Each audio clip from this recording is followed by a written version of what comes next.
First of all ಈ driving ಫೀಲ್ಡ್ಗೆ ಯಾರು ಬರಕ್ ಇಷ್ಟನೂ ಪಡಲ್ಲ.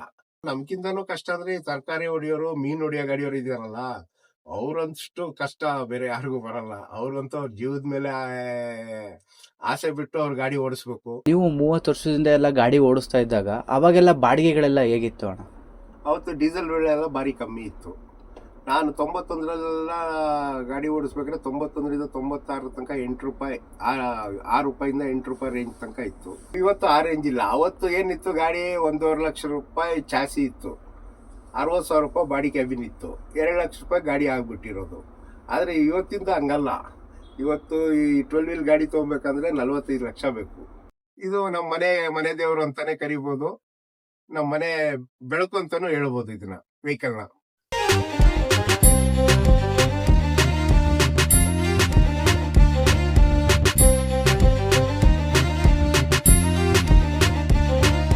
ಅಣ್ಣ ನಮಸ್ತೆ. ನಮಸ್ತೆ ಅಣ್ಣ, ನಿಮ್ಮ ಹೆಸರು? ಶ್ರೀನಿವಾಸ್ ಅಂತ. ಯಾವ ಊರು ಅಣ್ಣ ನಿಮ್ದು? ನಮ್ದು ಭದ್ರಾವತಿ, ಶಿವಮೊಗ್ಗ ಜಿಲ್ಲೆ ಭದ್ರಾವತಿ. ಎಷ್ಟು ವರ್ಷ ಆಯ್ತು ನೀವು ಡ್ರೈವಿಂಗ್ ಫೀಲ್ಡ್ಗೆ ಬಂದು? ನಾನು 83 ಲೈಸೆನ್ಸ್ ಮಾಡಿರೋದು ಹೆವಿ ಡ್ಯೂಟಿ.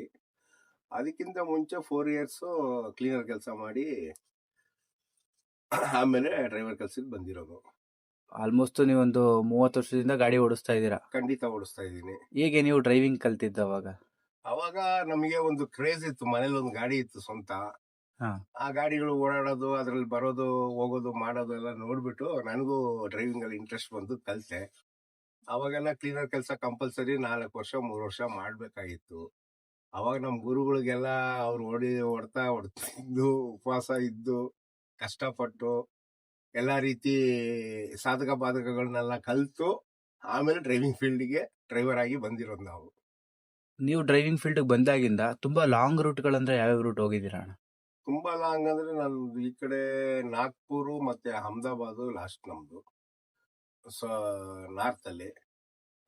ಇನ್ನೆಲ್ಲ ನಾನು ಪೂರ ಮ್ಯಾಕ್ಸಿಮಮ್ ಎಲ್ಲ ಸೌತ್ ಅಲ್ಲೇ ತಿರ್ಗಾಡಿರೋದು. ಕೇರಳ, ತಮಿಳ್ನಾಡು, ಆಂಧ್ರ, ಕರ್ನಾಟಕ ಮತ್ತೆ ಗೋವಾ, ಇಷ್ಟು ಕಡೆ ತಿರ್ಗಾಡಿದೀವಿ. ಇಷ್ಟು ಕಡೆ ಎಲ್ಲ ಟ್ರಿಪ್ ಮಾಡಿದೀವಿ. ನಮ್ಗೇನು ಸಮಸ್ಯೆ ಆಗ್ಲಿಲ್ಲ.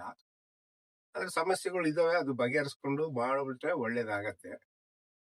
ಏನೇನ್ ಸಮಸ್ಯೆಗಳಿದೆ ಅಣ್ಣ ನಿಮ್ಗೆ? ಸಮಸ್ಯೆಗಳು ಅಂತ ಕೇಳಿದ್ರೆ ನಮಗೆ ಬರೋದೇ ಟ್ರಾನ್ಸ್ಪೋರ್ಟ್ ಅಲ್ಲಿ ಕಿರಿಕಿರಿ, ಲೋಡ್ಗಳು ಸಿಗಲ್ಲ ಟೈಮಿಗೆ. ಆಮೇಲೆ ಜನರಲ್ ಆಗಿ ಕಮ್ಯುನಿಕೇಶನ್ ಇಲ್ಲ ನಮಗೆ. ಇವಾಗ ಸಾಕಷ್ಟು ಕಮ್ಯುನಿಕೇಶನ್ ಇದೆ, ನೆಟ್ವರ್ಕ್ಸ್ ಇದೆ, ಏನ್ ಬೇಕಾದ್ರೂ ಮಾಡ್ಬೋದು. ಅವಾಗ ನಮ್ಮ ಕಾಲದಲ್ಲಿ ಏನೇನು ಇದ್ದಿಲ್ಲ. ಲ್ಯಾಂಡ್ ಫೋನಿಗೆ ಹುಡ್ಕೊಂಡು ಹೋಗ್ಬೇಕಾಯ್ತು, HD ಬೂತ್ಗಳು ಹುಡ್ಕೊಂಡು ಹೋಗ್ಬೇಕಾಯ್ತು. ಏನಾದ್ರೂ ಸಹ ನಮಗೆ, ನಮ್ಮ ಓನರಿಗೆ ಆಗ್ಲಿ, ನಮ್ಮ ಟ್ರಾನ್ಸ್ಪೋರ್ಟ್ ಅವ್ರಿಗೆ ಸಮಸ್ಯೆಗಳು ಬಂದಾಗ ಸಮಸ್ಯೆನ ಬಗೆಹರಿಸ್ಕೊಬೇಕಂದ್ರೆ ನಾವು HD ಬೂತ್ ಕಾಯ್ಕೊಂಡು ಕುತ್ಕೊಬೇಕು, HD ಬೂತ್ ಅಲ್ಲಿ ಹುಡ್ಕೊಂಡು ಹೋಗ್ಬೇಕಾಗಿತ್ತು. ಇವಾಗ ಸಾಕಷ್ಟು ನೆಟ್ವರ್ಕ್ ದೊಡ್ಡದಾಗಿ ಬೆಳೆದಿದೆ. ಇವಾಗ ಸಾಕಷ್ಟು ಅನುಕೂಲನೂ ಇದೆ, ಮಾಡ್ಕೊಂಡು ಹೋಗ್ಬೋದು, ಏನು ಸಮಸ್ಯೆ ಇಲ್ಲ. 30 ವರ್ಷದಿಂದ ಎಲ್ಲ ಗಾಡಿ ಓಡಿಸ್ತಾ ಇದ್ದಾಗ ಅವಾಗೆಲ್ಲ ಬಾಡಿಗೆಗಳೆಲ್ಲ ಹೇಗಿತ್ತು ಅಣ್ಣ? ಅವತ್ತಿಂದು ಬಾಡಿಗೆ ಮಾರ್ಕೆಟಿಂಗ್ ಬಂದ್ಬಿಟ್ಟು ಹೆಂಗಿತ್ತಂದ್ರೆ, ಅವತ್ತು ಡೀಸೆಲ್ ಬೆಲೆ ಎಲ್ಲ ಭಾರಿ ಕಮ್ಮಿ ಇತ್ತು. ನಾನು 91 ಗಾಡಿ ಓಡಿಸ್ಬೇಕಾದ್ರೆ 91ರಿಂದ 96 ತನಕ 8 ರೂಪಾಯಿ, 6 ರೂಪಾಯಿಂದ 8 ರೂಪಾಯಿ ರೇಂಜ್ ತನಕ ಇತ್ತು. ಅವಾಗೆಲ್ಲ ಕೇರಳಕ್ಕೆ ಹೋಗ್ಬೇಕಾದ್ರೆ 6,000 ರೂಪಾಯಿ ಬಾಡಿಗೆ ಇತ್ತು 10 ಟನ್ನಿಗೆ. ಆ ಕಡೆಯಿಂದ ರಿಟರ್ನ್ ಬರ್ಬೇಕಾದ್ರೆ ಅರ್ಧಕ್ಕರ್ಧ ಬಾಡಿಗೆ ಕಮ್ಮಿ. ಆ ಕಡೆಯಿಂದ FST ಗೊಬ್ಬರ ತುಂಬ್ಕೊಂಡ್ ಬರ್ತಾ ಇದ್ವಿ. ಆ ಗೊಬ್ಬರಕ್ಕೆ ಮೈಸೂರಿಗೆ ಅಥವಾ ಶಿವಮೊಗ್ಗಕ್ಕೆ ಬರ್ಬೇಕಾದ್ರೆ 3,000 ರೂಪಾಯಿ ಬಾಡಿಗೆ ಇತ್ತು. ಅವಾಗ 6 3 9,000 ರೂಪಾಯಿ. 9,000 ರೂಪಾಯಲ್ಲಿ ನಾವು ಈ 6 ರೂಪಾಯಿ ಲೀಟರ್ ಅಂತೆ 400 ಲೀಟರ್ ಡೀಸೆಲ್ ತೆಗೆದ್ರು ಅರ್ಧಕ್ಕರ್ಧ ದುಡ್ಡು ಉಳಿಯೋದು. 3,000 3ರಿಂದ 4,000 ರೂಪಾಯಿ ಡೀಸೆಲ್ ಹೋದ್ರು 9,000 ರೂಪಾಯಲ್ಲಿ 3,000 ರೂಪಾಯಿ ಉಳಿಯೋದು. 3,000 ರೂಪಾಯಿ ಅನ್ನೋದು ಅವತ್ತು ಭಾರಿ ದೊಡ್ಡ ದುಡ್ಡು 91ರಲ್ಲಿ. ಆದ್ರೆ ಇವತ್ತು ಆ ರೇಂಜ್ ಇಲ್ಲ. ಅವತ್ತು ಏನಿತ್ತು, ಗಾಡಿ 1.5 ಲಕ್ಷ ರೂಪಾಯಿ ಚಾಸಿ ಇತ್ತು, 60,000 ರೂಪಾಯಿ ಬಾಡಿ ಕ್ಯಾಬಿನ್ ಇತ್ತು, 2 ಲಕ್ಷ ರೂಪಾಯಿ ಗಾಡಿ ಆಗ್ಬಿಟ್ಟಿರೋದು. ಆದ್ರೆ ಇವತ್ತಿಂದ ಹಂಗಲ್ಲ. ಇವತ್ತು ಈ 12 ವೀಲ್ ಗಾಡಿ ತಗೋಬೇಕಂದ್ರೆ 45 ಲಕ್ಷ ಬೇಕು, ಇನ್ಕ್ಲೂಡ್ ಎಕ್ಸ್ಟ್ರಾ ಬಾಡಿ ಕ್ಯಾಬಿನ್, ಹಗ್ಗ ತರ್ಪಲು, ರೋಡು, ಟ್ಯಾಕ್ಸು, ಇನ್ಸೂರೆನ್ಸ್ ಇವೆಲ್ಲ ಕಟ್ಟಿ ಬರೋದ್ರಲ್ಲಿ 40 ಲಕ್ಷ ರೂಪಾಯಿ ಆಗತ್ತೆ. ಆದ್ರೆ ಈ ರೇಟಿಗೆ, ಈ ಇನ್ವೆಸ್ಟ್ಮೆಂಟಿಗೆ, ಇವತ್ತಿನ ಬಾಡಿಗೆಗೆ ಟ್ಯಾಲಿ ಮಾಡಿದ್ರೆ ಬಾರಿನೇ ಕಷ್ಟ ಮೇಂಟೈನ್ ಮಾಡೋದು. ಏನು ಸ್ವಂತ ಲೋಡ್ ಇಟ್ಟೋರು, ಟ್ರಾನ್ಸ್ಪೋರ್ಟ್ ಇಟ್ಟೋರು, ದೊಡ್ಡ ದೊಡ್ಡ ವ್ಯವಹಾರಸ್ಥರು ಗಾಡಿಗಳು ನಡೆಸ್ಬೋದು ಹೊರತು ಒಬ್ಬ ಸಿಂಗಲ್ ಮಾಲೀಕನಾಗಿ ಗಾಡಿ ತಗೊಂಡು ಗಾಡಿ ನಡೆಸಿ ಟ್ರಾನ್ಸ್ಪೋರ್ಟ್ ಅಲ್ಲಿ ಅವ್ನು ಲೋನ್ ಕಟ್ಟಿ ಟ್ಯಾಕ್ಸ್ ಕಟ್ಟಿ ಇನ್ಸೂರೆನ್ಸ್ ಕಟ್ಟಿ ಜೀವನ ಮಾಡೋದು ಭಾರಿ ಕಷ್ಟ ಇದೆ. ಡ್ರೈವರ್ ಸಂಬಳ ಕೊಟ್ಟು ಭಾರಿ ಕಷ್ಟ ನಡೆಸೋದೇ ಭಾರಿ ಕಷ್ಟ ಆಗತ್ತೆ. ಟ್ರಾನ್ಸ್ಪೋರ್ಟ್ ವೆಹಿಕಲ್ನವರು ಮಾಡ್ಕೊಂಡು ಹೋಗ್ಬೋದು, ಅವರಿಗೆ ಅವ್ರ ಸ್ವಂತ ಲೋಡ್ ಇರುತ್ತೆ. ಅದೇ ತರ ಈ ಏಜೆನ್ಸಿಗಳು, ಆಮೇಲೆ ವ್ಯಾಪಾರಸ್ಥರು, ನಾನಿವಾಗ ಹೆಚ್ಚು ಕಮ್ಮಿ 2008 ನಾನು ಇದೇ ಕಂಪ್ನಿ, ಬಾಲಾಜಿ ಕಂಪ್ನಿ, ಭದ್ರಾವತಿ ತರೀಕೆರೆ ತಾಲೂಕು ಲಕ್ಕೊಳ್ಳಿವರೆಗೂ ಬಾಲಾಜಿ ಗಟ್ಟು ಇದು ರಾಕೇಶ್ ಕುಮಾರ್ ಅನ್ನೋರ್ ಗಾಡಿ ಓಡಿಸ್ತಾ ಇದ್ದೀನಿ. ಅವ್ರದ್ದು ಸ್ವಂತ ಟ್ರಿಪ್ಪು. ಅವ್ರದ್ದು ಭತ್ತ ವ್ಯಾಪಾರಸ್ಥರು ಹಳ್ಳಿಗಳ ಮೇಲೆ ಭತ್ತ ತಗೊಂಡು ಕೇರಳಗೆ ಕಾಲಡಿಗೆ ಮಿಲ್ಲಿ ಕಳಿಸ್ತಾರೆ. ಅವ್ರ ಸ್ವಂತ ಲೋಡ್ ಇರೋದ್ರಿಂದ ಅವ್ರಿಗೆ ₹1 ಹೆಚ್ಚು ಕಮ್ಮಿ ಲಾಭದಲ್ಲಿ ಅವ್ರ ಗಾಡಿ ನಡೆಸ್ತಾರೆ. ಹಂಗಾಗ್ಬಿಟ್ಟು ನಡ್ಕೊಂಡು ಹೋಗ್ತಾ ಇದೆ. ಅವ್ರದ್ದು ಅಕ್ಕಿ ಭತ್ತ ಮತ್ತೆ ಬೇರೆ ಬಿಸ್ನೆಸ್ ಎಲ್ಲ ಇರೋದ್ರಿಂದ ಅವ್ರ ಸ್ವಂತ ಲೋಡ್ ಇರೋದ್ರಿಂದ ಅವ್ರು ನಡೆಸ್ಕೊಂಡು ಹೋಗ್ತಾ ಇದಾರೆ, ಏನ್ ತೊಂದ್ರೆ ಇಲ್ಲ. ಆದ್ರೆ ಹೊರಗಡೆ ಒಬ್ಬ ಸಿಂಗಲ್ ಆಗಿ ಗಾಡಿ ತಗೊಂಡು ನಡೆಸೋದು ಭಾರಿ ಕಷ್ಟ ಇದೆ, ಇವತ್ತು ತುಂಬಾ ಕಷ್ಟ ಇದೆ. ಇವಾಗೆಲ್ಲ ಕೇರಳಗೆ ಎಷ್ಟು ಬಾಡಿಗೆ ಸಿಗ್ಬೋದು? ಇವಾಗೆಲ್ಲ ನೋಡ್ರಿ, ಇವಾಗ ಭತ್ತ ಎಲ್ಲ ನಾವು ಹೊಡಿತಿದ್ವಲ್ಲ, ₹2,200 ತನಕ ಇವಾಗ ಸೀಸನ್ ಅಲ್ಲಿ ₹2,200, ₹2,300 ಭದ್ರಾವತಿಯಿಂದ ಕಾಲಡಿಗೆ ಹೋಗ್ತಾ ಇದೆ. ₹2,300 ಅಂದ್ರೆ ಅಲ್ಲಿಗೆ ಲೆಕ್ಕ ಹಾಕಿ ಎಷ್ಟಾಯ್ತು ಬಾಡಿಗೆ? 25 ಟನ್ನಿಗೆ ಹೆಚ್ಚು ಕಮ್ಮಿ ಒಂದು ₹60,000, ₹50,000-60,000 ತನಕ ಬಾಡಿಗೆ ಆಗತ್ತೆ ಒಂದ್ ಸೈಡು. ನಾವೇನ್ ಮಾಡ್ತೀವಿ, ನಮ್ ಸೌಕರ್ಗೆ ಇಲ್ಲಿ ಸೀಸನ್ ಟೈಮಲ್ಲಿ ಗಾಡಿಗಳು ಸಿಗಲ್ಲ ಅಂತಂದ್ಬಿಟ್ಟು ಅವ್ರು ಏನ್ ಮಾಡ್ತಾರೆ, ಎಂಟಿ ಗಾಡಿಗಳನ್ನ ನಮ್ಮನ್ನ ತರಿಸ್ಕೊಂಡ್ಬಿಡ್ತಾರೆ ವಾಪಸ್ಸು. ಅಲ್ಲಿಂದ ಲೋಡ್ಗಳು ವೆಯ್ಟ್ ಮಾಡಲ್ಲ. ಬಟ್ ಅಲ್ಲಿ ಲೋಡ್ಗೆ ವೆಯ್ಟ್ ಮಾಡಿದ್ವಿ ಅಂದ್ರೆ, ಅಲ್ಲಿ ಲೋಡ್ ತುಂಬ್ಕೊಂಡ್ ಬರ್ಬೇಕಂದ್ರೆ ಇವಾಗ ₹1,500 ಗೊಬ್ಬರ ಹಾಸನಾಗ ಬರುತ್ತೆ. ಅಲ್ಲಿಗೆ 25 ಟನ್ನಿಗೆ ₹1,500 ಅಂದ್ರೆ ₹38,000 ಆಗತ್ತೆ. ಅದ್ರಲ್ಲಿ ಅಲ್ಲಿಂದ ಲೋಡಿಂಗು, ಅನ್ಲೋಡಿಂಗು, ಮತ್ತೆ ಲೈನ್ ಖರ್ಚು, ಮತ್ತೆ ಡೀಸೆಲ್ ಬಂದ್ಬಿಟ್ಟು ಹೋಗ್ಬೇಕಾದ್ರೆ ನಮ್ಗೆ ಡೀಸೆಲ್ ಕಮ್ಮಿ ಕುಡಿಯತ್ತೆ. ಯಾಕಂದ್ರೆ ಬಂದ್ಬಿಟ್ಟು ಡೌನ್ ಇರೋದು ಫುಲ್ಲು. ನಾವು ಮೇಲ್ಗಡೆಯಿಂದ ಕೆಳಗಡೆ ಸಿ ಲೆವೆಲ್ಗೆ ಹೋಗೋದ್ರಿಂದ ಡೌನ್ ಇರೋದ್ರಿಂದ ನಮ್ಗೆ ಹೋಗ್ಬೇಕಾದ್ರೆ ಮೈಲೇಜ್ ಸಿಗತ್ತೆ, ಡೀಸೆಲ್ ಕಮ್ಮಿ ಕುಡಿಯತ್ತೆ. ಬರ್ಬೇಕಾದ್ರೆ ಇರೋ ಬರೋ ಗುಡ್ಡ ಎಲ್ಲ ಹತ್ಕೊಂಡ್ ಬರೋದ್ರಲ್ಲಿ ಇಲ್ಲಿ 200-300 ಲೀಟರ್ ಡೀಸೆಲ್ ಒನ್ ವೇಗೆ ಹೋಗ್ಬಿಡುತ್ತೆ, ಒಂದ್ ಸೈಡ್ಗೆ ಹೋಗ್ಬಿಡುತ್ತೆ. ಇವಾಗ ನೀವ್ ಹೇಳಿದ್ರಿ ಅಣ್ಣ ಅವಾಗ್ಲೇನೆ, 1991ರಲ್ಲಿ ಹೋಗ್ತಾ 6,000 ಬಾಡಿಗೆ ಇದ್ರೆ ಬರ್ತಾ 3,000 ಅಷ್ಟೇ. ಅರ್ಧಕ್ಕರ್ಧ ಕೊಡ್ತಾರೆ. ಈಗ 2026ರಲ್ಲೂ ಕೂಡ ಹಾಗೇ ಇದೆಯಾ ಅರ್ಧ ಬಾಡಿಗೆ ಕೊಡುವಂತದ್ದು? ಇಲ್ಲ, ಇವಾಗ ಏನಾಗ್ಬಿಡುತ್ತೆ, ಡೀಸೆಲ್, ಟ್ಯಾಕ್ಸು, ಇನ್ಸೂರೆನ್ಸು ಇವಕ್ಕೆಲ್ಲ ಸಿಕ್ಕಾಪಟ್ಟೆ ಜಾಸ್ತಿ ದುಡ್ಡು ಹೋಗೋದ್ರಿಂದ ಅಷ್ಟು ಬಾಡಿಗೆ ಉಳಿಯಲ್ಲ. ಇವಾಗ ₹1,00,000 ಬಾಡಿಗೆ ಮಾಡಿದ್ರು ಸಾವುಕಾರ ಉಳಿಯೋದೇ ₹20,000 ಟ್ರಿಪ್ಪಿಗೆ. ಅದು ಡೌಟು. ಏನೋ ಕಂಪ್ಲೇಂಟ್ ಇಲ್ದಲೆ, ಗಾಡಿ ಮೇಂಟೆನೆನ್ಸ್ ಇಲ್ದಲೆ ಹೋಗ್ ಬಂದ್ರೆ ಅಷ್ಟು ಸಿಗ್ಬೋದು, ಅಷ್ಟೇ ಒಂದು ₹20,000 ಸಿಗತ್ತೆ. ತಿಂಗಳಿಗೆ ಒಂದು 5 ಟ್ರಿಪ್ ಮಾಡಿದ್ರೆ ₹1,00,000 ಸಿಗತ್ತೆ. ಇವ್ರಿಗೆ ಹೆಚ್ಚು ಕಮ್ಮಿ ಲೋನೇ ₹1,00,000 ಕಟ್ಬೇಕು ತಿಂಗಳಿಗೆ. ಹಾಗಾಗಿ ಏನು ಉಳಿಯೋದಿಲ್ಲ, ಏನು ಉಳಿಯಲ್ಲ, ವೇಸ್ಟ್. ಇವರಿಗೆ ಹಿಂದೆ ಮುಂದೆ ವ್ಯವಹಾರ ಇದೆ, ಇದ್ರಲ್ಲಿ ಬಿಟ್ರೆ ಇನ್ನೊಂದ್ರಲ್ಲಿ ತಗೊಂತಾರೆ, ಇವ್ರು ನಡೆಸ್ತಾರೆ. ಬಟ್ ಸಿಂಗಲ್ ಆರ್ ಸಿ ಓನರ್ಗಳು ಏನು ಮಾಡಕ್ಕಾಗಲ್ಲ, ಮನೆಯಿಂದ ಕೈಯಿಂದ ಹಾಕ್ಬೇಕಾಗತ್ತೆ ಕಾಸು. ಭಾರಿ ಕಷ್ಟ ಇದೆ ವೆಹಿಕಲ್ಗಳು ನಡೆಸೋದು ಇವತ್ತು. ಅಣ್ಣ ಇವಾಗ ಡ್ರೈವಿಂಗ್ ಫೀಲ್ಡ್ ಎಲ್ಲ ಹೇಗಿದೆ? ನೋಡಪ್ಪ, ಇವಾಗಿನ ಫೀಲ್ಡಿಗೂ ಅವತ್ತಿನ ಫೀಲ್ಡಿಗೂ ಭಾರಿ ವ್ಯತ್ಯಾಸ ಇದೆ. ಅವತ್ತು ಕ್ಲೀನರ್ಗಳ ಕೆಲ್ಸಕ್ಕೆ ಕಾಯ್ಕೊಂಡು ನಾವು ಕಾಯ್ತಾ ಇದ್ವಿ ಗಾಡಿ ಮುಂದೆ. ಓನರ್ಗಳು ಮನೆ ಬಾಗ್ಲಲ್ಲಿ ಹೋಗಿ ನಾವು ಕಾಯ್ತಾ ಇದ್ವಿ, ಅಣ್ಣ ನಮ್ಗೆ ಗಾಡಿ ಕಳ್ಸೋಣ ಅಂತ. ಇವತ್ತು ನಾವು ಹೋಗಿ ಅವ್ರ ಮನೆ ಬಾಗಿಲು ನಿಂತ್ಕೊಂಡ್ರು ಯಾರು ಬರೋರಿಲ್ಲ. ಫಸ್ಟ್ ಆಫ್ ಆಲ್ ಈ ಡ್ರೈವಿಂಗ್ ಫೀಲ್ಡಿಗೆ ಯಾರು ಬರಕ್ ಇಷ್ಟನೂ ಪಡಲ್ಲ. ಅಂದ್ರೆ ಒಳ್ಳೆ ಫ್ಯೂಚರ್ ಇದೆ ಇದ್ರಲ್ಲಿ, ಮಾಡ್ಕೊಂಡು ಒಳ್ಳೆ ರೀತಿ ಮಾಡ್ಕೊಂಡು ಒಳ್ಳೆ ಇಂಪ್ರೂವ್ಮೆಂಟ್ ಆದ್ವಿ ಅಂದ್ರೆ ಇದ್ರ ಒಳ್ಳೆ ಫ್ಯೂಚರ್ ಇದೆ. ಬಟ್ ಇವತ್ತಿನ ಕಾನೂನು, ಇವತ್ತಿಂದು ಈ ವ್ಯವಹಾರಗಳಲ್ಲಿ ಭಾರಿ ಕಷ್ಟ ಇದೆ ಮಾಡೋದು. ಎಲ್ಲ ಕಾನೂನು ಪ್ರಕಾರನೇ ಮಾಡ್ಬೇಕಂದ್ರೆ ಇದ್ರಲ್ಲಿ ನಡೆಯಲ್ಲ. ಕಾನೂನು ಅಂತಾನೆ ನಡ್ಕೊಂಡು ಹೋಗ್ಬೇಕು. ಇವತ್ತು ಕಾನೂನು ಬಿಗಿ ಮಾಡಿರೋದ್ರಿಂದ ಪ್ರತಿಯೊಂದು ಜವಾಬ್ದಾರಿಯುತವಾಗಿ ಡ್ರೈವರ್ ಕೆಲಸ ಮಾಡ್ಕೊಂಡು ಹೋದ್ರೆ ಮಾತ್ರ ನಡೆಯುತ್ತೆ ಹೊರತು ಸ್ವಲ್ಪ ಎಡವಟ್ ಮಾಡ್ಕೊಂಡ್ರು ಏನಾದ್ರೂ ಒಂದು ಪ್ರಾಬ್ಲಮ್ ಆಯ್ತಂದ್ರೆ ಅನ್ಭವಿಸೋರು ಕೋರ್ಟು ಕೇಸು ಅಂತಂದ್ಬಿಟ್ಟು ಅನ್ಭವಿಸೋದು ನಾವೇ. ಯಾವ ಓನರ್ಗಳು ಬರಲ್ಲ, ಯಾರು ಬರಲ್ಲ. ಆದಷ್ಟು ಹುಷಾರಾಗಿ ಡ್ರೈವ್ ಮಾಡ್ಕೊಂಡು ಹೋಗ್ಬೇಕು. ಅವತ್ತಿನ ಪರಿಸ್ಥಿತಿಗೆ ಓನರ್ಗಳು ಸಪೋರ್ಟ್ ಮಾಡ್ತಾ ಇದ್ರು, ಇವತ್ತು ಯಾರು ಬರಲ್ಲ. ಕಾನೂನು ಬಿಗಿರೋದ್ರಿಂದ ಯಾರು ಬರಲ್ಲ. ನೋಡಿ ಹುಷಾರಾಗಿ ನೋಡಿ ಮಾಡ್ಕೊಂಡು ಹೋದ್ರೆ ಒಳ್ಳೆ ಫ್ಯೂಚರ್ ಸಿಗತ್ತೆ. ಇದ್ರಲ್ಲಿ ಕಷ್ಟ ಪಡ್ಬೇಕು, ಜವಾಬ್ದಾರಿ, ಭಾರಿ ಜವಾಬ್ದಾರಿ, ಕಣ್ಣಲ್ಲಿ ಕಣ್ಣಿಟ್ಟು ಡ್ರೈವಿಂಗ್ ಮಾಡ್ಬೇಕು. ನಾವೆಲ್ಲ ಇವಾಗ ಕೊಚ್ಚಿನಲ್ಲಿ ಇಲ್ಲಿಂದ ಭತ್ತ ತುಂಬ್ಕೊಂಡು ಹೋಗಿ ಕೊಚ್ಚಿನ ಖಾಲಿ ಮಾಡಿ, ಕಾಲಡಿಯಲ್ಲಿ ಖಾಲಿ ಮಾಡಿ, ಅಲ್ಲಿ ಮಧ್ಯಾಹ್ನದ ಅಷ್ಟೊತ್ತಿಗೆ ಖಾಲಿ ಆದ್ರೆ ಮತ್ತೆ ಮಾರನೇ ದಿವಸ ಬೆಳಗ್ಗೆ ನಾವು ಬಂದ್ಬಿಟ್ಟು ಶಿವಮೊಗ್ಗದಲ್ಲಿ ಗಾಡಿ ಕೊಡ್ಬೇಕು, ಎಂಟಿ ಗಾಡಿ ಹೊಡ್ಕೊಂಡ್ ಬಂದು ಆ ಘಾಟ್ ಸೆಕ್ಷನ್, ಆ ಸಿಂಗಲ್ ರೋಡು, ಆ ಟ್ರಾಫಿಕ್ ಅಷ್ಟೆಲ್ಲ ಒಂದು ಕಣ್ಣು ಹಿಂಗ್ ಮುಚ್ಚಕ್ಕಾಗಲ್ಲ. ಅಷ್ಟು ಡ್ಯೂಟಿ ಮಾಡಿದ್ರೆ ಮಾತ್ರ ಬೆಳಗ್ಗೆ ನಾವು ಅವ್ರಿಗೆ ಗಾಡಿ ಕೊಡ್ಬೋದು ಅಲ್ಲಿ, ಇಲ್ಲಾಂದ್ರೆ ಗಾಡಿ ಕೊಡ್ಲಿಕ್ಕಾಗಲ್ಲ. ಮತ್ತೆ ಅಲ್ಲಿ ಗಾಡಿ ಲೋಡ್ ಮಾಡ್ಕೊಂಡ್ರೆ ಒಂದ್ ದಿವಸ ಗ್ಯಾಪ್, ಒಂದು ಹಗಲು ನಮ್ಗೆ ಗ್ಯಾಪ್ ಸಿಗತ್ತೆ ಗಾಡಿ ಲೋಡ್ ಆಗೋ ತನಕ. ಮತ್ತೆ ಗಾಡಿ ರಾತ್ರಿ 9 ಗಂಟೆ ಅಷ್ಟೊತ್ತಿಗೆ ಲೋಡ್ ಆಗಿ ಬಿಲ್ ಇಲ್ಲಂಗೆಲ್ಲ ಆಗ್ಬಿಟ್ರೆ ಮತ್ತೆ ಮಾರನೇ ದಿವಸ ನಾವು ಕಾಲಡಿ ಇಲ್ಲ 5 ಗಂಟೆಗೆಲ್ಲ ಮಾರ್ಕೆಟಿಂಗ್ ಇರಬೇಕು. ಸೊ 2 ದಿವಸ ಕಂಪ್ಲೀಟ್ ನಿದ್ದೆಗಟ್ಟು ಗಾಡಿ ಓಡಿಸ್ಬೇಕು. ಒಂದ್ ದಿವಸ ನೈಟ್ ಮಾತ್ರ ನಮಗೆ ಸ್ವಲ್ಪ ಫ್ರೀ, ಒಂದು 6 ರಿಂದ 7 ಗಂಟೆ, ಅಟ್ಲೀಸ್ಟ್ 3 ದಿವಸಕ್ಕೆ ಒಂದ್ ದಿವಸ ಗ್ಯಾಪ್ ಅಲ್ಲಿ ನಾವು ನಿದ್ರೆ ಮಾಡ್ಬೋದು ಅಷ್ಟೇ. ಅದೇನೋ 6 ಅವರ್ಸ್ ಅಷ್ಟೇ, ಅದ್ರ ಮೇಲೆ ನಿದ್ದೆ ಮಾಡ್ಲಿಕ್ಕೆ ಆಗಲ್ಲ. ಅಷ್ಟೆಲ್ಲ ಮಾಡಿದ್ರೆ ಮಾತ್ರ, ಕಷ್ಟಪಟ್ಟು ಮಾಡಿದ್ರೆ ಮಾತ್ರ ಡ್ರೈವಿಂಗ್, ಇಲ್ಲ ಅಂದ್ರೆ ಸುಮ್ನೆ ಆಗಲ್ಲ, ಭಾರಿ ಕಷ್ಟ ಇದೆ. ಈಗ ನಿಮ್ಮ ಗಾಡಿಗಳಲ್ಲಿ ಮಾತ್ರ ಹೀಗಿದೆಯಾ ಅಥವಾ ಎಲ್ಲಾ ಗಾಡಿಗಳಲ್ಲೂ ಆಲ್ಮೋಸ್ಟ್ ಹೀಗೆ ಇರುತ್ತಾ? ಇಲ್ಲ, ಇದು ನಮ್ಮ ಸ್ವಂತ ಲೋಡ್ ಇರೋದ್ರಿಂದ ನಮ್ಗೆ ಇಷ್ಟೊಂದು ಪ್ರಾಬ್ಲಮ್ ಆಗ್ತಾ ಇದೆ. ಗಾಡಿಗಳು ಮಾರ್ಕೆಟಿಂಗ್ ಅಲ್ಲಿ ಅವಾಗ ಸೀಸನ್ ಟೈಮಲ್ಲಿ ಗಾಡಿಗಳು, ಬಾಡಿಗೆ ಗಾಡಿಗಳು ಸಿಗಲ್ಲ. ಓನರ್ಗಳು ಕಂಪಲ್ಸರಿ ಬರ್ಲಿಕ್ಕೆ ಹೇಳ್ತಾರೆ, ಅವಾಗ ಬರ್ಲೇಬೇಕಾಗತ್ತೆ.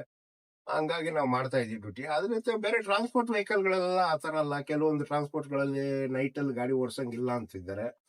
ಕೆಲವೊಂದು ಟ್ರಾನ್ಸ್ಪೋರ್ಟ್ ಅಲ್ಲಿ ರೆಸ್ಟ್ ಸಿಗತ್ತೆ, ಫ್ರೀ ಆಗಿ ಹೋಗ್ಬೋದು. ಕೆಲವು ಟ್ರಾನ್ಸ್ಪೋರ್ಟ್ ಗಳಲ್ಲಿ ಕಂಡೀಷನ್ ಟೈಮಿಂಗ್ಸ್ ಇರುತ್ತೆ. ಎಲ್ಲದಕ್ಕಿಂತ ಕಷ್ಟ, ನಮ್ಗಿಂತಾನು ಕಷ್ಟ ಅಂದ್ರೆ ಈ ತರಕಾರಿ ಹೊಡಿಯೋರು, ಮೀನ್ ಹೊಡಿಯೋ ಗಾಡಿಯವರು ಇದಾರಲ್ಲ, ಅವ್ರಂತಷ್ಟು ಕಷ್ಟ ಬೇರೆ ಯಾರಿಗೂ ಬರಲ್ಲ. ಅವ್ರಂತೂ ಅವ್ರ ಜೀವದ ಮೇಲೆ ಆಸೆ ಬಿಟ್ಟು ಅವ್ರ ಗಾಡಿ ಓಡಿಸ್ಬೇಕು, ಟೈಮ್ ಟು ಟೈಮ್ ರೀಚ್ ಆಗ್ಬೇಕು. ಈ ಇವತ್ತಿನ ರೋಡ್ ಕಂಡೀಷನ್ಗೆ ತುಂಬಾನೇ ಕಷ್ಟ, ಹೇಳಕ್ ಸಾಧ್ಯ ಇಲ್ಲ. ಅದು ಮಾಡೋರು ಅದನ್ನು ಮೀರಿ ಕಷ್ಟಪಟ್ಟು ಮಾಡೋರು ಮಾಡ್ತಾನೆ ಇದ್ದಾರೆ. ಯಾಕಂದ್ರೆ ಫ್ಯಾಮಿಲಿ ಬ್ಯಾಕ್ ಗ್ರೌಂಡ್ ಇರಲ್ಲ, ಏನು ಸಪೋರ್ಟ್ ಇರಲ್ಲ. ಅವ್ರಿಗೆ ಮಾಡಲು ದುಡ್ಡಿನ ಅವಶ್ಯಕತೆ ಇರುತ್ತೆ, ಮನೇಲಿ ಮಕ್ಕಳು ಓದ್ಬೇಕು, ಫೀಸ್ ಕಟ್ಬೇಕು, ಬ್ಯಾಕ್ ಗ್ರೌಂಡ್ ಗಳು ಇರಲ್ಲ ಅವರಿಗೆ. ಹಂಗಾಗಿ ಅವ್ರು ಏನ್ ಮಾಡ್ತಾರೆ, ಧೈರ್ಯವಾಗಿ ಹೋಗಿ ಆ ಡ್ಯೂಟಿನೂ ಮಾಡ್ತಾರೆ. ಅನಿವಾರ್ಯ ಮಾಡ್ತಾರೆ ಅವ್ರು, ಪಾಪ ಏನು ಮಾಡ್ಲಿಕ್ಕೆ ಆಗಲ್ಲ. ಅಣ್ಣ, ನೀವು ಡ್ರೈವಿಂಗ್ ಫೀಲ್ಡ್ ಬಂದಾಗ ಅವತ್ತಿನ ಸಂಬಳ ಎಷ್ಟಿತ್ತು ಮತ್ತೆ ಇವತ್ತಿನ ಸಂಬಳ ಹೇಗಿದೆ? ಅವತ್ತು 91ರಲ್ಲಿ ನಾವು ರೈಸ್ ಮಿಲ್ ಗಾಡಿ ಓಡಿಸ್ಬೇಕಾರಲ್ಲ ತಿಂಗಳಿಗೆ 2,000 ರೂಪಾಯಿ ಸಂಬಳ ಕೊಡ್ತಾ ಇದ್ರು. ಡೈಲಿ ಊಟಕ್ಕೊಂದು 200 ರೂಪಾಯಿ ಬೇಟ ಅಂತ ಕೊಡೋರು 91ರಲ್ಲಿ. ಬಟ್ ಇವಾಗ ಆತರ ಏನಿಲ್ಲ. ಇವಾಗೆಲ್ಲ ಬಂದು ಪರ್ಸೆಂಟೇಜ್ ಮಾಡಿದ್ದಾರೆ. 100ಕ್ಕೆ 14 ರೂಪಾಯಿ ಕೊಡ್ತಾರೆ. 100ಕ್ಕೆ 14 ರೂಪಾಯಿ. ಅಲ್ಲಿಗೆ 1 ಲಕ್ಷ ಬಾಡಿಗೆ ಆದ್ರೆ 14,000 ರೂಪಾಯಿ ಟೀ ಆಗತ್ತೆ ನಮ್ಗೆ. ನಾವ್ ಇಲ್ಲಿಂದ ಕೇರಳ ಹೋಗಿ ಬಂದ್ರೆ 1 ಲಕ್ಷ ರೂಪಾಯಿ ಬಾಡಿಗೆ ಆದ್ರೆ ಅದಕ್ಕೆ 14,000 ರೂಪಾಯಿ ಟಿ ಎ ಸಿಗತ್ತೆ. ನಮಗೆ ಶಿವಮೊಗ್ಗದಿಂದ ಹೊರಟು ಕೇರಳ ಖಾಲಿ ಮಾಡಿ, ಕೇರಳದಿಂದ ನಾವು ಲೋಡ್ ಹಾಕೊಂಡು ರಿಟರ್ನ್ ಈ ಕಡೆ ಶಿವಮೊಗ್ಗ ಕಡೆ ಬಂದ್ರೆ ನಮ್ಗೆ ಒಂದು 70,000 ಬಾಡಿಗೆ ಆಗತ್ತೆ. 70,000 ರೂಪಾಯಿ ಬಾಡಿಗೆಗೆ ನಮಗೆ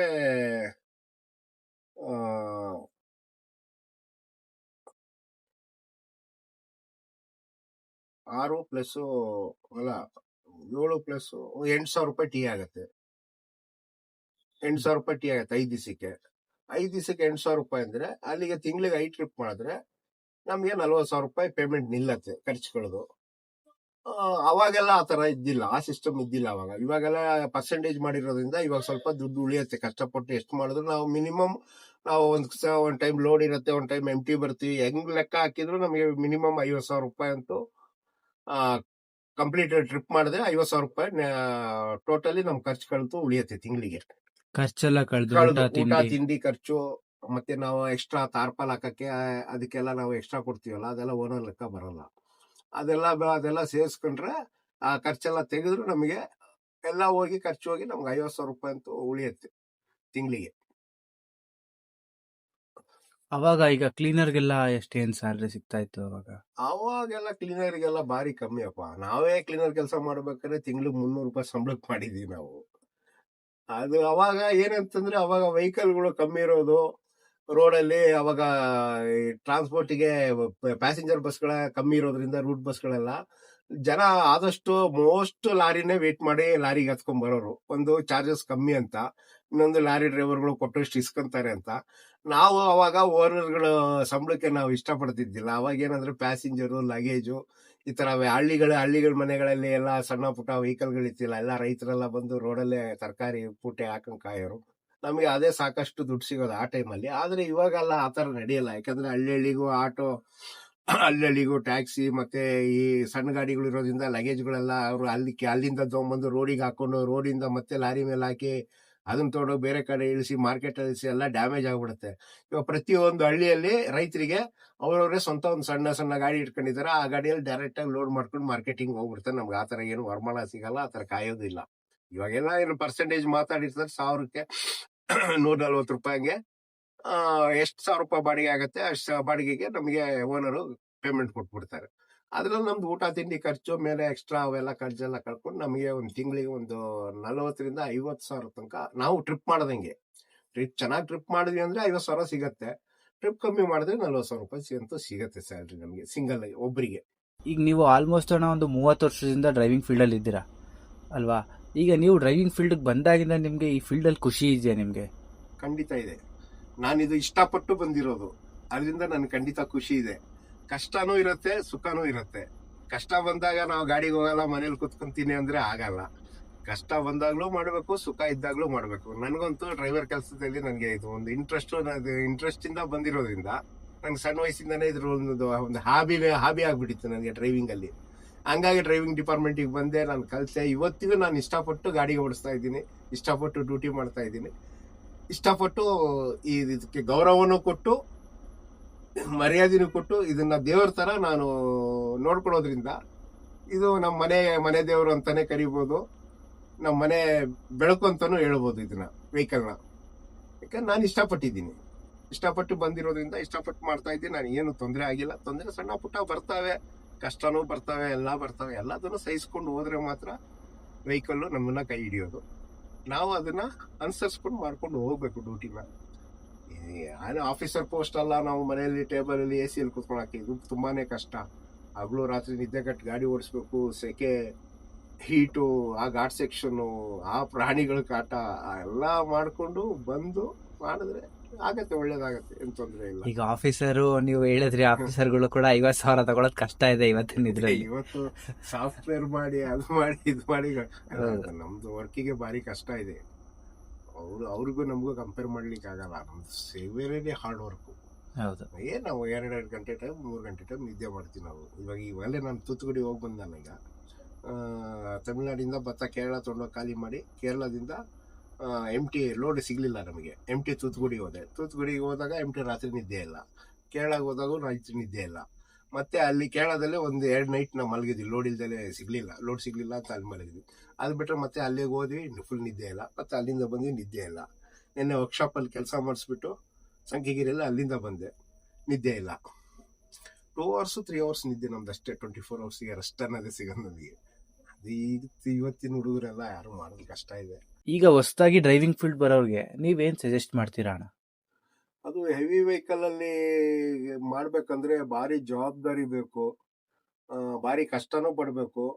ಆಮೇಲೆ ಯಾವ್ದೇ ಒಂದು ಜಾಬ್ ಮಾಡೋದಾದ್ರೂ ನಾವು ಇಷ್ಟಪಟ್ಟು ಬಂದ್ರೆ ಮಾತ್ರ ಜಾಬ್ ಸಕ್ಸಸ್ ಆಗತ್ತೆ.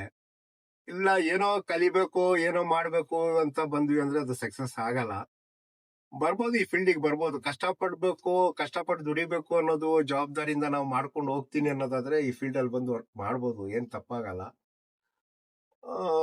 ಅವ್ರಿಗೆ ಸೇರಿದ್ದು ಅವರು ಹೆಂಗೆ ನಾವು ಅವ್ರ ಮನ್ಸು, ಅವ್ರ ದೃಢವಾದ ಮನ್ಸು, ಕಷ್ಟಪಟ್ಟು ದುಡಿಬೋದು, ಕಲಿಬೇಕು, ಜವಾಬ್ದಾರಿ, ಡಿಸಿಪ್ಲಿನ್ ಇವೆಲ್ಲ ಇದ್ರಿ ಅಂದ್ರೆ ಈ ಫೀಲ್ಡ್ ಅಲ್ಲಿ ಬಂದು ಮಾಡ್ಬೋದು, ತಪ್ಪಾಗಲ್ಲ. ಮಾಡ್ಬೋದು, ಖಂಡಿತ ಮಾಡ್ಬೋದು.